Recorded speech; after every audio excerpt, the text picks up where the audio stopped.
Arrancamos la exposición respecto de alícuotas diferenciales en materia de tributación local y vamos a agregar los fallos, sobre todo los fallos de la Corte Suprema de Justicia de la Nación.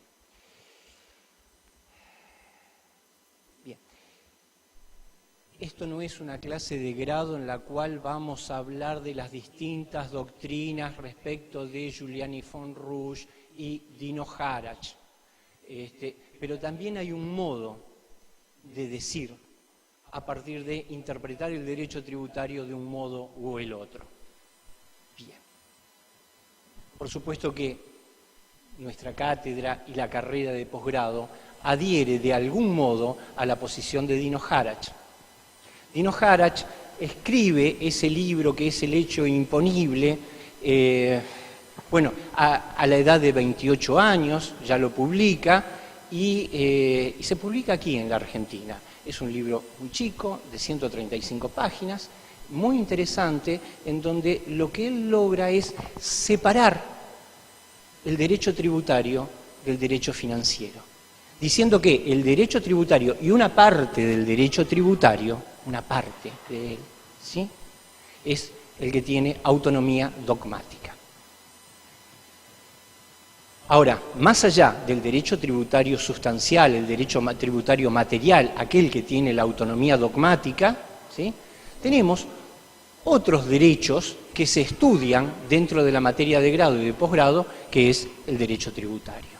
El derecho tributario constitucional, el derecho tributario formal o administrativo, el derecho tributario procesal, derecho tributario penal, derecho tributario internacional. Si ven el cuadro, finalmente lo que entendemos es que el derecho tributario formal o derecho tributario administrativo en verdad pertenece dogmáticamente al derecho administrativo, y así con cada una de las ramas. Lo que aquí ocurre es que hay una autonomía meramente pedagógica. Por supuesto que quienes han cursado la carrera de grado y en nuestra cátedra este tema lo tienen muy visto. Pero es importante ver este diagrama porque vamos a tocar en esta exposición temas que tienen que ver con el derecho tributario sustancial, por sobre todo con el derecho constitucional, una parte de derecho administrativo y, por supuesto, el derecho procesal. Ello no significa necesariamente que todos los que hablamos de Harach y estas teorías coincidamos total y plenamente con ella. Por ejemplo, Mario Saccone, que fue el titular de la materia de grado y hoy por hoy el director de la carrera de posgrado, ¿cuándo fue? La semana pasada, que recibió una designación, un nombramiento como miembro del Instituto de Derecho Financiero y de Derecho Tributario de la UBA, aquí mismo, estaba sentado acá, ¿sí?, refirió a algo que también lo dijo en otra oportunidad y en otro contexto Miguel Ciuro Caldani. ¿Qué es lo que dijo Ciuro Caldani y que repitió de algún modo Mario Saccone? Dijo: yo observo, ¿dónde lo dijo esto Ciuro Caldani? En ramas jurídicas y autonomía de las ramas jurídicas. Dice: yo observo que en todo el universo jurídico encontramos respecto de determinados aspectos, vemos que hay una coincidencia. Entonces eso permite ir elaborando nuevas ramas del derecho. ¿Me van siguiendo la idea? Por ejemplo, hoy por hoy, el derecho a la vejez, de la vejez, ¿sí? Entonces, ¿qué vamos tomando? Vamos viendo las normas de seguridad social, las normas del derecho civil común, qué es lo que, ¿sí?, y con eso se arma esta materia. Lo mismo ocurre con el derecho del deporte. Entonces, esto es lo que pasa con el derecho tributario, es decir, en el universo jurídico vamos tomando distintos elementos, ¿sí?, y con eso se arma la materia con una autonomía didáctica. Hay algunos autores, como Harach, que opinan que la parte nodal, central, nuclear de la cuestión tiene autonomía científica.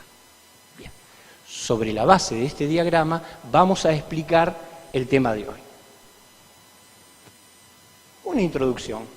Creo que esto fue ámbito financiero, no recuerdo bien.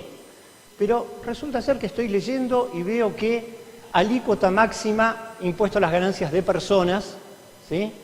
Entonces, viene un listadito, ¿tá? ¿Cuánto en materia de impuesto a las ganancias se tributa? Personas y, por el otro lado, debe ser empresas, personas jurídicas. A mí me sorprendió, por ejemplo, Suecia. Está arriba de todo, yo no la llego a ver, ¿no? ¿Cuánto paga la persona física en Suecia? 57%. Y si vamos por el otro lado, Suecia está al 22%. Bien. Es decir, cada estado va decidiendo respecto de estos tributos cuál es el hecho imponible, ¿sí? Y cuánto va a cobrar. Base imponible, alícuota. Ahora bien, hay países que no cobran, o países de baja o nula tributación. Panamá, se me ocurre. Ahora la cuestión es esta. ¿Podemos, o un Estado se puede quejar, por ejemplo, Suiza no se quejaría, pero Argentina se queja porque Suiza cobra poco impuesto a las ganancias? ¿Dónde? Porque eso pertenece al ámbito de la soberanía de cada Estado. Entonces, más allá de que pertenece a la ONU y demás, salvo que hayan resignado una parte de soberanía, que sería su potestad tributaria, cada país elige qué es lo que va a gravar y cómo lo va a gravar y cuánto lo va a gravar. Y bien pensado, parecería ser que los países compiten entre sí.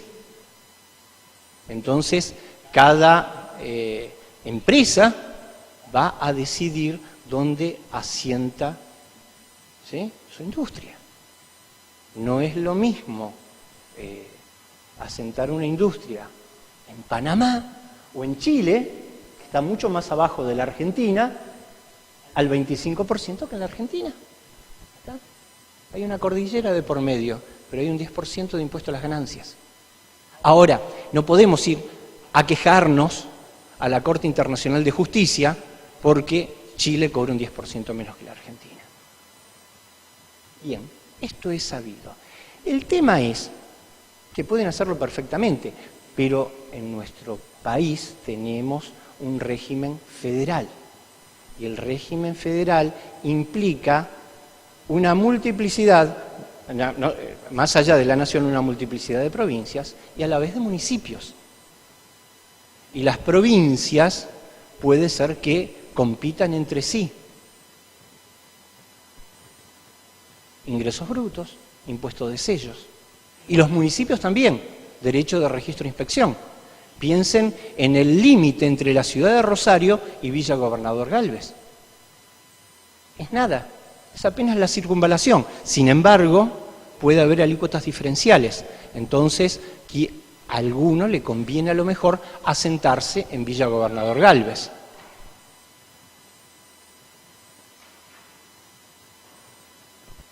Impuesto sobre los ingresos brutos, provincia de Buenos Aires. Fíjense, esto es para reafirmar aquello que estoy diciendo. Impuesto sobre los ingresos brutos, esto es la ley impositiva anual. Tenemos un código tributario en la provincia y una ley impositiva anual. Todas las provincias tienen este sistema. Los municipios también, casi todos. Hay algunos que incorporan dentro del Código Tributario Municipal algo similar a la ley impositiva anual, que es una ordenanza impositiva. La provincia de Buenos Aires, última ley impositiva anual, 14880, fija una alícuota general del 5%. No se hagan problema porque ya le pasé a Norma Alessio el PowerPoint. Entonces, lo necesitan al PowerPoint, se lo piden a ella les reenvía el mail. Esto no es problema. En todo caso, toman nota de aquello que estoy diciendo y no está en el PowerPoint. Provincia de Córdoba, 4%. Buenos Aires el 5%, provincia de Córdoba el 4%. ¿Y Santa Fe? Bueno, parece ser que Santa Fe es bastante más complicado, porque hay una alícuota básica del 2,76%, y no se me estaba escuchando, no sé si me grabaron, siempre que sea inferior a 1.000.000 de pesos. Una alícuota básica del 3,3 si supera el 1.000.000, pero es inferior a 4,5 millones. ¿Sí? Bien.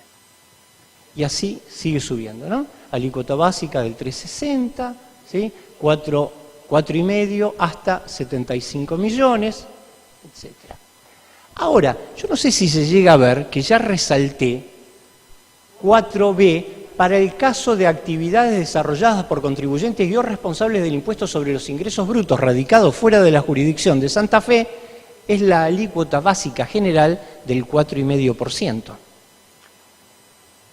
Este es el punto que vamos a desarrollar.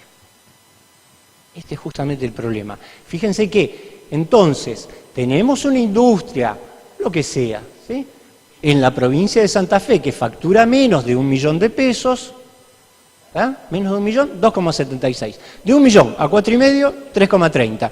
Y así va subiendo. Ahora, si la industria está radicada fuera de la provincia de Santa Fe, la alícuota es siempre del 4,5%.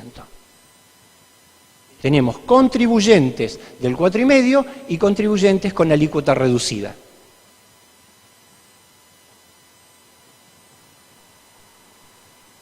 Acá se nota el resaltado. Artículo 22 de la Ley Impositiva de Buenos Aires dice: cuando las mismas se desarrollen en establecimiento ubicado en la provincia de Buenos Aires. Ahí está, alícuota del 3,5%.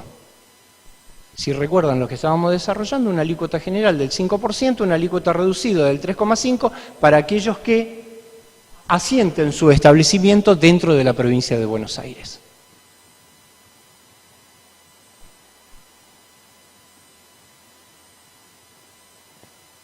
La impositiva de Córdoba también tiene una situación similar, porque si ustedes recuerdan que teníamos una alícuota general del 4%, las industrias están grabadas al 1%. Entonces, si la industria, la fabricación está al 1%, el comerciante contribuyente radicado en Santa Fe, cuando quiere vender en Córdoba, se encuentra con la alícuota general del 4%. Este es el problema.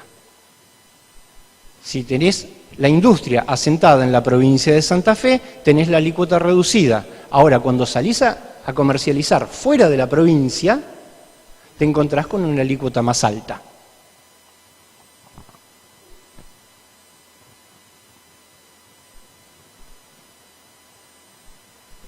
La impositiva anual de la provincia de Santa Fe, fíjense las siguientes alícuotas diferenciales en materia de ingresos brutos. Del 0,5, las actividades industriales en general de empresas radicadas en la jurisdicción de la provincia de Santa Fe. ¿Quedó claro cuál es el problema? Tenemos legislación que va operando como en espejo, en donde una determinada provincia, por una política general, ¿sí?, que impacta financieramente, porque va a percibir menos tributos de sus propios contribuyentes, les reducen la alícuota, pero están consiguiendo fuentes de trabajo. Ahora, ese contribuyente, cuando quiere vender en la provincia vecina, se encuentra con una legislación en espejo, ¿sí?, que por las situaciones de mercado se encuentra con que el local puede colocar su mercadería a mejor precio.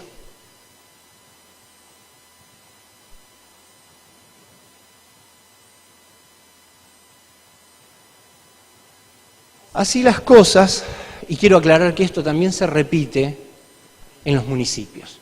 Como expliqué recién con el tema de Villa Gobernador Gálvez y Rosario, también ocurre, estamos en este momento haciendo un relevamiento de todas las ordenanzas impositivas de las municipalidades y las comunas de la provincia de Santa Fe, y nos encontramos con que, salvo las grandes ciudades que cobran derecho de registro e inspección, las pequeñas comunas no tienen este tributo.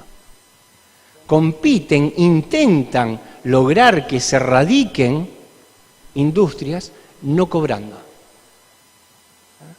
Las provincias compiten entre sí, los municipios también.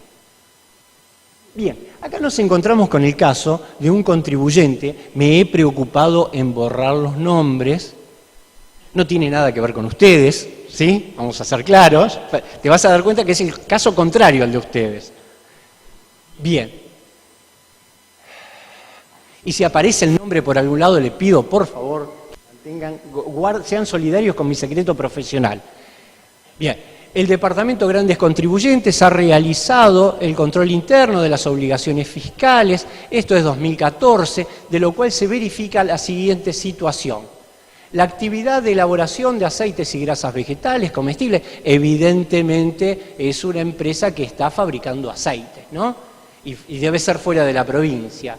Grabada a la alícuota del 0,5 desde el 2012-10, conforme al artículo 7, inciso A e inciso B, debiendo rectificar desde el anticipo mencionado a la fecha. Es decir, el contribuyente pagó, ¿sí?, como si fuera de la provincia de Santa Fe y resulta ser que está radicado afuera y tiene que pagar la diferencia de alícuota.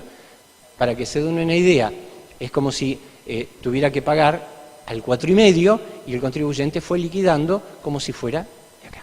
Entonces, deberá reliquidar el tributo por la diferencia. Ahí está planteada la cuestión. Tenemos una intimación, esa intimación es un acto administrativo, está firmada por un juez administrativo.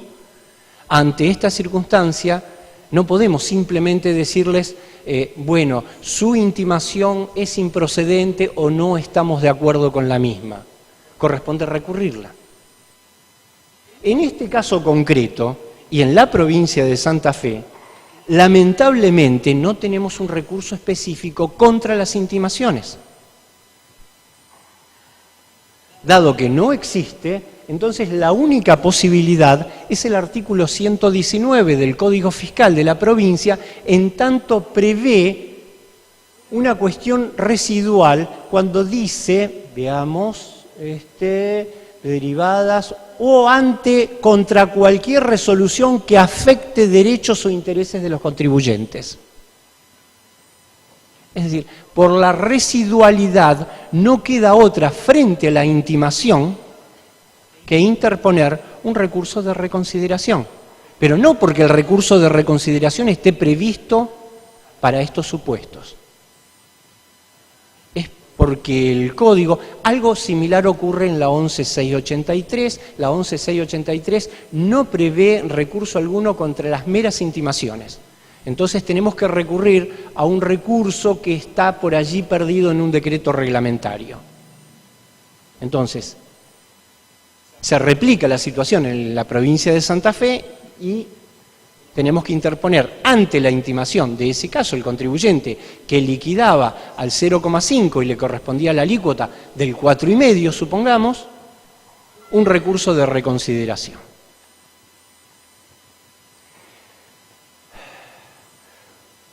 Supongamos que la resolución va a ser confirmatoria de la intimación oportunamente cursada.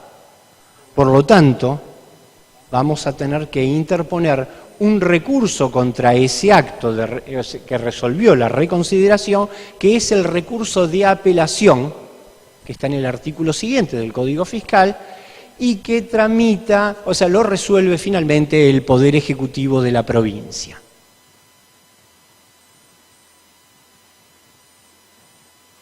En rigor, se agota el trámite ante la API, entiende el Ministerio de Economía, tras dictamen, que puede ser de Fiscalía de Estado, el gobernador emite un acto administrativo que en realidad es un decreto, resuelve vía decreto.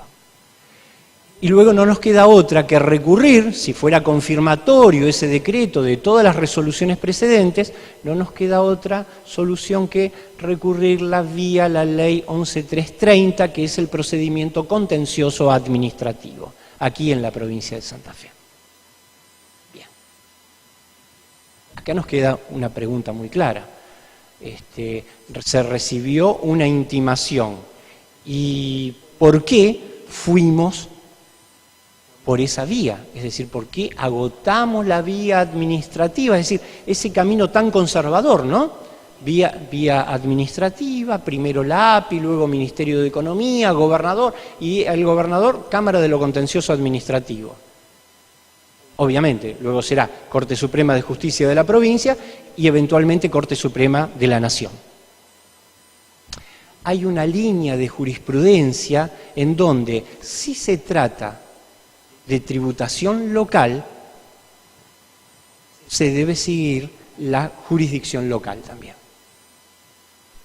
Ejemplo, si tenemos un problema con el DREI Municipalidad de Rosario, entonces tenemos que seguir toda esa línea, agotar la vía ante la Municipalidad de Rosario, luego contencioso administrativo y Corte Suprema de la provincia, eventualmente la de la Nación.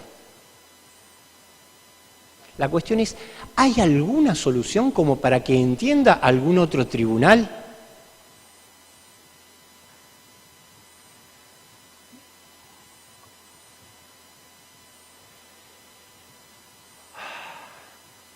Atribuciones del Poder Judicial.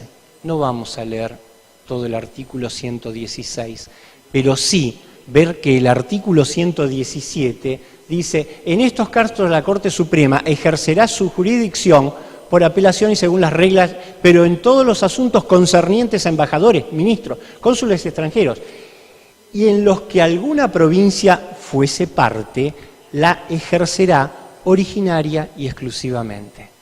Es decir, que existe una competencia originaria de la Corte Suprema para entender en estas cuestiones. Podemos ir directamente a la Corte. Tenemos una intimación de la API, volvamos al ejemplo. ¿Podemos dejar de contestar esa intimación? No, tendríamos que ir con un recurso de reconsideración. Pero por el otro lado tenemos este artículo 117 que habilita la competencia originaria de la Corte. Ahora, bien, ya sabemos, la Corte podría entender, pero la Corte entiende normalmente en el recurso extraordinario federal. O en todo caso, ante la denegatoria, podríamos ir en queja. Bueno, la solución es la acción declarativa de inconstitucionalidad, la mere declarativa. Acción meramente declarativa, artículo 322 del Código Procesal Civil y Comercial de la Nación. Podrá deducir la acción que tienda a obtener una sentencia meramente declarativa para hacer cesar un estado de incertidumbre sobre la existencia, alcance o modalidades de una relación jurídica, siempre que esa falta de certeza podría producir un perjuicio o lesión actual del actor. Este es el caso. Si el contribuyente ha sido intimado para que rectifique todas sus posiciones mensuales respecto de ingresos brutos, ¿por qué? Porque él liquidó al 0,5, pero debería liquidar conforme al Código Fiscal al 4,5, podríamos plantearle a la Corte Suprema: entendemos que esto es inconstitucional. Ahora, ¿cuál es el mordiente como para llegar a la Corte y decir argumentativamente por qué es inconstitucional esto? Hay dos posiciones posibles. Y también podrían ser las dos juntas, la 1 más la 2. La primera de ellas es la violación del principio de igualdad, o la prohibición de discriminación, artículo 16 de la Constitución Nacional. La segunda refiere a la vulneración del tráfico, el tráfico comercial entre provincias, artículo 75, inciso 13. quiero aclarar al respecto que son muy remisos los tribunales federales para entender en una mera declarativa un juzgado de primera instancia si se tratara de un caso de tributación local.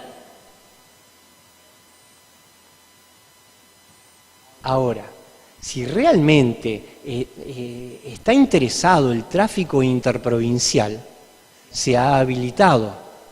Estoy hablando concretamente de la Cámara Federal de Rosario, que ha permitido la acción meramente declarativa en supuestos de las empresas de telefonía celular.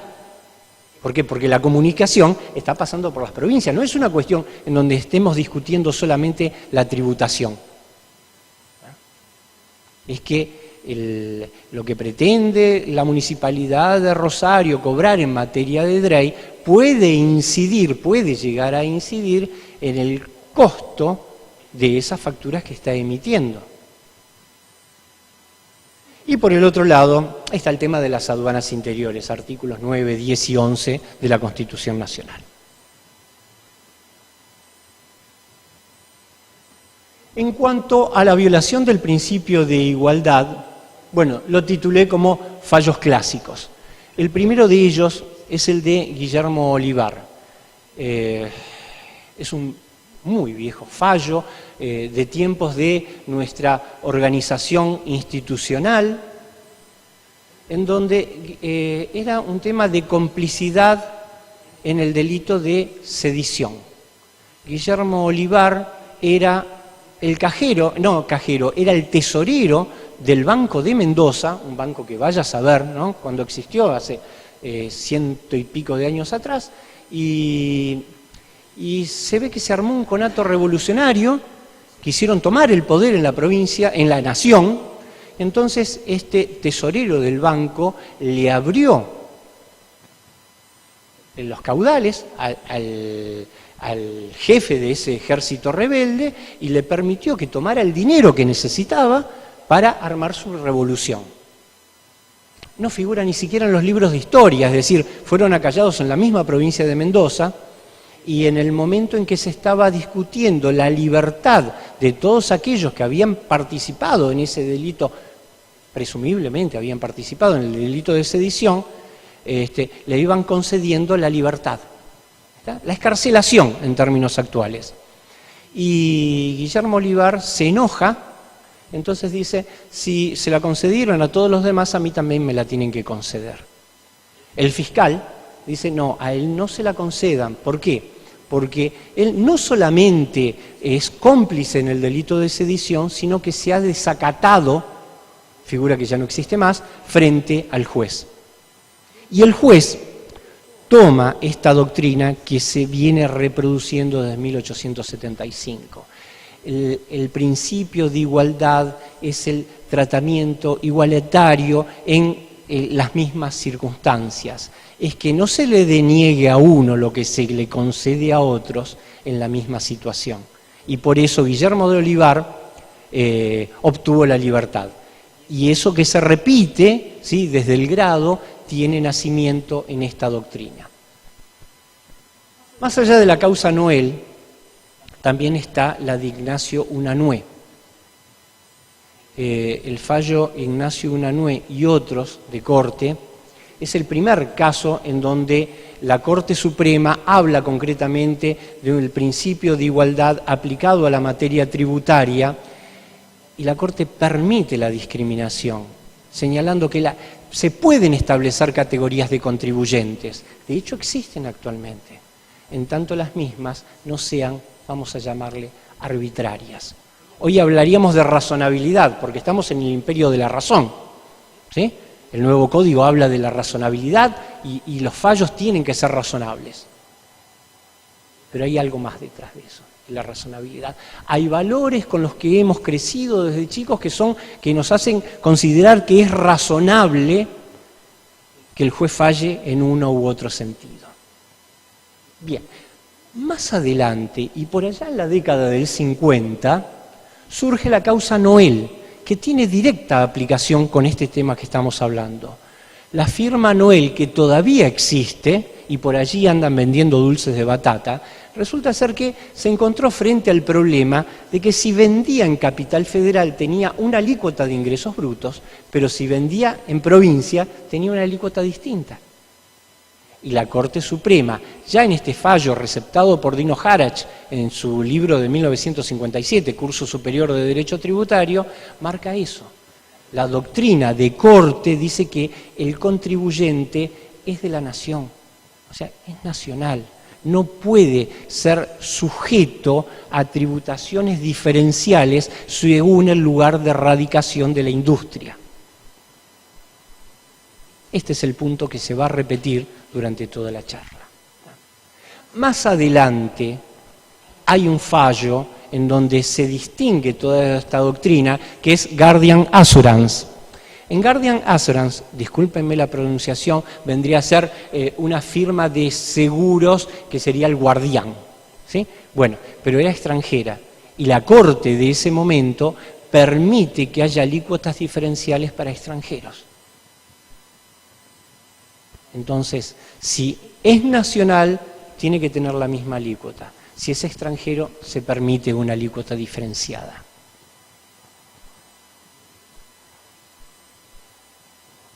Proscripción de tratamientos discriminatorios en tanto los mismos no resulten de una derivación razonada del plexo de valores que nutren el ordenamiento jurídico. Claro, ¿por qué? Porque cuando escribí este título pensé justamente en Ignacio Unanue. Es decir, la Corte permite la discriminación. Podemos establecer categorías de contribuyentes. Ahora, lo que no podemos es tratar con una discriminación irrazonable. Todo esto, no sé si se dan cuenta, que está apuntando a que constituye una discriminación irrazonable considerar que el asiento en una determinada jurisdicción habilita una mayor o menor alícuota en materia de ingresos brutos. Allí cito, por supuesto, el artículo 75, inciso 22 de la Constitución Nacional y el Pacto de San José de Costa Rica en el artículo 8, en donde se prohíbe, queda proscripta cualquier tipo de discriminación. Y así llegamos a las acciones declarativas de inconstitucionalidad y las cautelares. Ya habíamos visto antes el artículo 322 y esta competencia originaria de la Corte. Ahora bien, ¿de qué nos serviría una acción meramente declarativa de inconstitucionalidad si no le podemos poner un freno al fisco local? Entonces, en realidad, la acción declarativa de inconstitucionalidad tiene por principal, sería la estrategia, ¿no? Pero ¿a qué apunta? Apunta a lograr la cautelar, y la cautelar deberá de decir que el fisco se abstenga de aplicar la máxima alícuota hasta tanto se expidan sobre el fondo de la cuestión.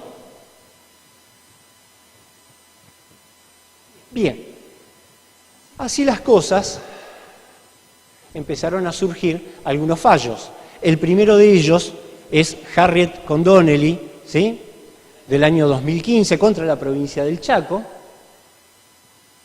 Droguería del Sud. Y aquí en la provincia de Santa Fe hemos tenido dos. Telecom Argentina, en la cual alguna participación tuve, y por el otro lado, Bayer Sociedad Anónima. Entonces, obtenida la cautelar, hay que esperar el resultado de la Corte Suprema.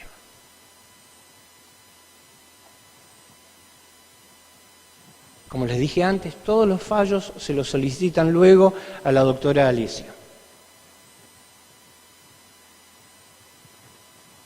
Claro, justamente por eso, por haber intervenido, fue que copié el sumario de Telecom Argentina, que lo pueden obtener de la página de Corte, ¿sí? corresponde hacer lugar a la medida de no innovar solicitada por la empresa actora y disponer que la provincia deberá abstenerse de reclamar administrativa o judicialmente las alícuotas diferenciales más gravosas sobre los ingresos brutos, con fundamento en encontrarse radicada la actora fuera de su territorio si se encuentran suficientemente acreditadas la verosimilitud en el derecho y la configuración de los presupuestos establecidos en los incisos primero y segundo del artículo 230 del Código Procesal Civil y Comercial. Concesión de la cautelar.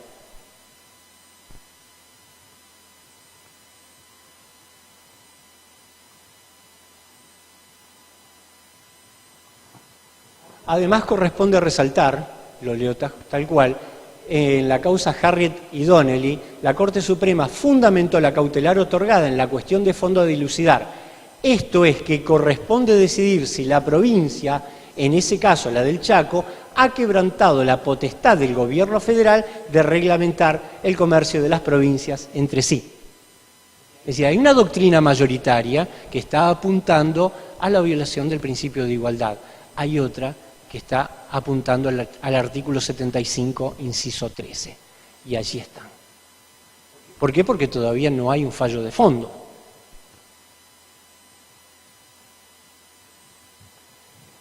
Bien. Esto fue hasta, como vieron, ¿sí?, 2014, 2015. ¿Y qué es lo que está ocurriendo? Que las provincias están reproduciendo en espejo esta cuestión de las alícuotas diferenciales y las empresas vienen obteniendo beneficios por el hecho de la radicación dentro de la provincia, que a la vez es copiada por las otras provincias. Entonces se termina transformando en una cuestión de competencia para las empresas ver si interponen o no la acción declarativa de inconstitucionalidad con la cautelar. Es decir, para no pagar una empresa radicada en la provincia de Tierra del Fuego, si se les ocurre, donde sea, que tiene que vender en la provincia de Santa Fe, se va a encontrar con la alícuota general del 4,5%. Entonces, para no pagar la alícuota del 4,5%, entonces plantea la acción meramente declarativa, la ADI declarativa de inconstitucionalidad, y obtener la cautelar. Hay un problema serio detrás de eso, porque las cautelares se vienen concediendo, que es lo que estoy explicando ahí, ¿sí? En esta diapositiva, las cautelares se vienen concediendo. Entonces, si el día de mañana los fallos llegan a salir a favor del fisco, todas estas empresas que han solicitado las cautelares van a tener que pagar esa diferencia más los intereses. Ahora, más grave es todas esas empresas que están pagando la máxima alícuota posible, porque si llegan a existir esos fallos, salir esos fallos en favor de la violación del principio de igualdad o la violación del artículo 75, inciso 13 de la Constitución, van a llover acciones de repetición contra los fiscos locales. Y no tracemos una línea recta, porque seguramente no va a ser así, pero si así fuera, por hipótesis, yo no veo una quiebra, o sea, no veo una quiebra de las provincias, pero tampoco le veo otra solución posible. Este primer cliente que les mostré de la intimación viene pagando con su alícuota del 4,5%. Y si ahora resulta ser que en Telecom, en Bayer, en Harriet y Donnelly, de los primeros fallos que salieron, la Corte se expide y le da la razón a los contribuyentes, este cliente que fue oportunamente intimado y que todavía no se resolvió la cuestión en sede administrativa, va a venir en repetición. No sé si vieron que la intimación era del principio del 2014.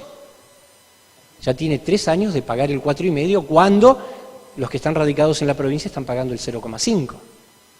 Si se viene esa repetición, imaginen la cantidad de empresas que están comercializando en todas las otras provincias y pagando las máximas alícuotas.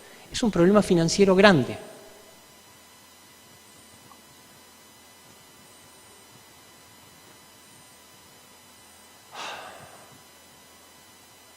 Bueno, yo si fuera abogado del fisco, daría mi consejo de que seamos prudentes. Y lo que estoy viendo es que por el contrario, aceleran. ¿Sí? Esta ley, 23 del 3 del 17, artículo 1, modifícase el artículo 19, inciso octavo. Fíjense que es impuesto de sellos esto, A propósito, hice un salto, no hablé acá de ingresos brutos, salté a impuesto de sellos. Modifícase el artículo 19, inciso 8, apartado C de la ley impositiva, la histórica ley impositiva 3650, el que queda redactado de la siguiente manera. Artículo 19, apartado 8, el 3 por mil, los contratos y servicios siempre que sean registrados en la Bolsa de Comercio de Santa Fe o en la Bolsa de Comercio de Rosario, bajo las siguientes condiciones. Que sean formalizados por las partes en formularios oficiales que las bolsas emiten o que van a emitir, bueno, ahora ya la emiten, y la API apruebe, y que se inscriben en los libros que al efecto llevan dichas bolsas. Él confirma. Bien, registro, confirma. Ahí está, 0,3. Ahora, yo me pregunto, ¿estas dos bolsas son las únicas dos bolsas del territorio nacional? ¿Se imaginan una bolsa mucho más grande? La Bolsa de Comercio de Buenos Aires. Es decir, que si nosotros registramos un contrato de cereales en la bolsa, tendremos que pagar la alícuota general, porque no tienen una alícuota, ¿está?, con nombre y apellido como es que es la Bolsa de Comercio y la Bolsa de Santa Fe. El tema, les vuelvo a decir, no es contra la Bolsa de Comercio de Rosario ni la de Santa Fe. Bien por ellos que obtuvieron ese beneficio. Y no sé si es un beneficio para ellos, en todo caso es para los que registran las operaciones en estas bolsas. El problema es las consecuencias, y como fisco yo sería muy prudente y diría, no, vamos desacelerando por lo que está pasando en la Corte Suprema, que vienen concediendo cautelares. Y acá justamente es el tema. En materia de impuesto de sellos, en el fallo Bolsa de Comercio de Buenos Aires contra Provincia de Buenos Aires, del 16 de diciembre del 2014, la Corte Suprema, 16 de diciembre del 2014, no es la misma composición que la actual. Es decir, estaba Petraki, estaba Fait, hoy por hoy están los dos Rosati y Rosenkrantz. ¿Sí?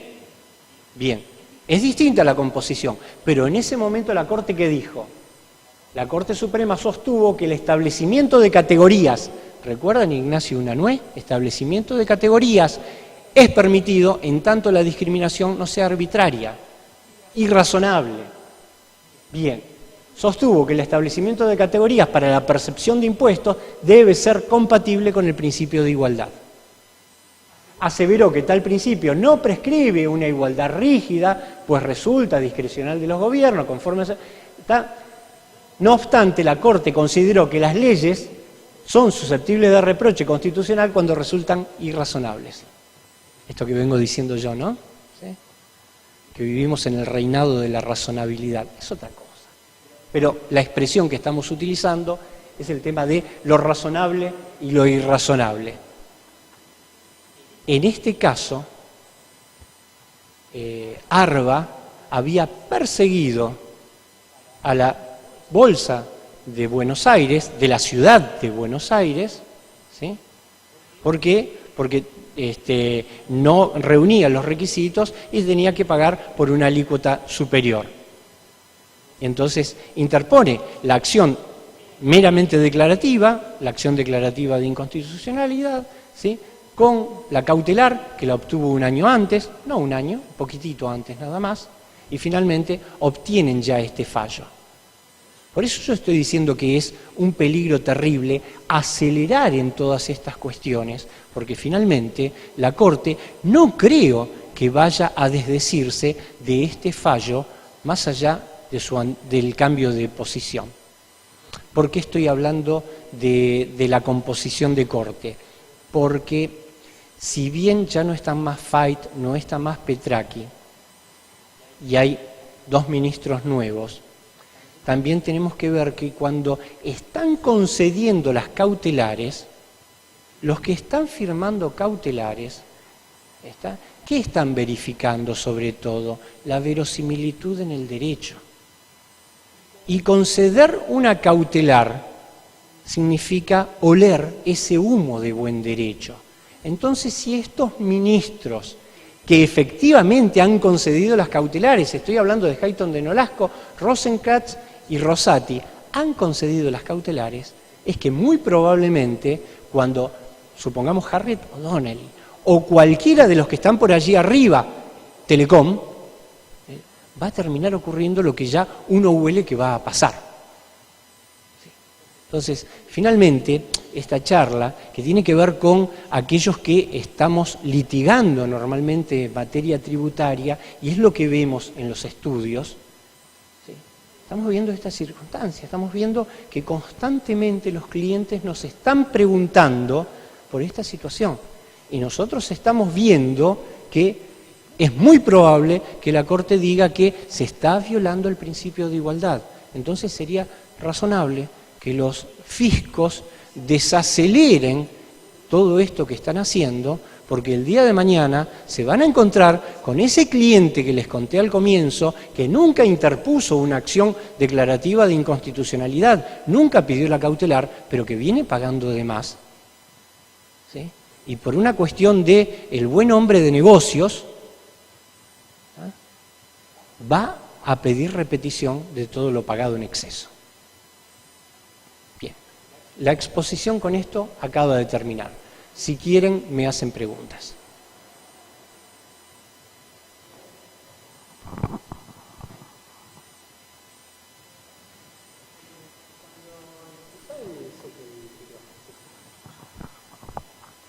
Cuando introducís el reclamo ante la provincia, generalmente tenés que pagar lo intimado y después pedir la repetición. Es perfecto tu planteo. Resulta ser que está ocurriendo lo siguiente. Dado que tenemos concretamente, si hablamos de la provincia de Santa Fe, hay que ver en cada provincia, ¿no? Pero como aquí la provincia de Santa Fe tiene ya 2 fallos en los cuales han concedido, la Corte Suprema ha concedido cautelares, Bayer y Telecom, entonces son prudentes, son cautos y van desacelerando el proceso. Entonces, ¿qué ocurre? O lo frenan en la misma reconsideración, es decir, una intimación, y si se interpuso reconsideración, no resuelven la reconsideración. Ahora, si lo llegaran a conceder, que es lo que vos estás preguntando, por supuesto que tenés esta cuestión de el pago como condición para llegar al recurso de apelación. Una cuestión gravísima que tenemos acá en la provincia, porque en sede administrativa rige el solver repete. Por suerte, lo que estamos viendo, los estudios que nos dedicamos a esto, es que intiman, pero contra la reconsideración frenan y no lo continúan. En aquellos casos en donde saben que tiene directa relación con Bayer y con Telecom. ¿Ah?